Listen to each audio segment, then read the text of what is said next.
Hello दोस्तों, दिवाली की बहुत बहुत शुभकामनाएं सभी को। राम राम। सभी को धनतेरस की बहुत बहुत शुभकामनाएं। आने वाले गोवर्धन पूजा की भी सभी को बहुत बहुत शुभकामनाएं और आपको भाई दूज की भी बहुत बहुत शुभकामनाएं। आज हम लोग सराफा बाज़ार गए थे और सराफा बाज़ार में हम लोगों ने ख़रीदारी करने के बाद फिर हम लोगों ने सोचा कि क्यों ना हम गोवर्धन महाराज के दर्शन करके आएँ। तो गोवर्धन महाराज के दर्शन करने के लिए हम लोग निकल लिए थे। हमने रात में ट्रेवल किया और मॉर्निंग में पहुंच के गोवर्धन महाराज जी के दर्शन किए थे। दर्शन करने के बाद हमने रास्ते में मुखारबिंदु महाराज हैं, उन्हीं के दर्शन किए। वहाँ पर काफ़ी समय बिताया था, वहाँ पर पूजा अर्चना की थी। तत्पश्चात वहाँ से फिर हम राधा कुंड जी के दर्शन करने गए थे। राधा कुंड जी के दर्शन किए। दर्शन करने के बाद फिर हम सीधा निकल गए थे बांके बिहारी जी के दर्शन करने के लिए।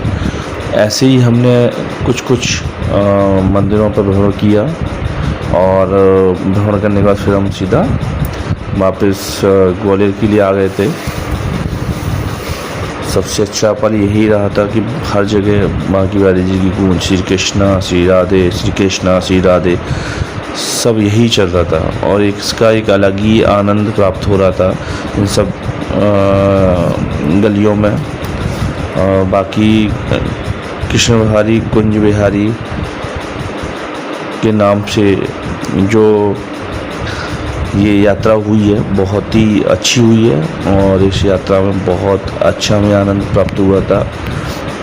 हम लोगों ने जगह जगह पे दर्शन किए थे भगवान के और बहुत ही मज़ा आया। अल्टीमेटली देखा जाए तो यात्रा हमारी बहुत ही सुखद रही थी और ये यात्रा एकदम सडनली मिली थी। मतलब किसी को भी इस यात्रा का एक अंदेशा नहीं था कि यात्रा इतनी सफल और इतनी अच्छी होगी, क्योंकि कोई प्लान और अनप्लान्ड एक्टिविटी भी कभी कभी सक्सेस हो जाती है, कभी कभी थोड़ा बहुत मिस्टेक होती है, बट अल्टीमेटली भगवान का अच्छा साथ था। तो जल्दी से हमने यात्रा पूरी की। यात्रा पूरी करने के बाद फिर हम अपने घर पर आ गए और घर पर आने के बाद फिर हमने अपनी दिवाली की तैयारियाँ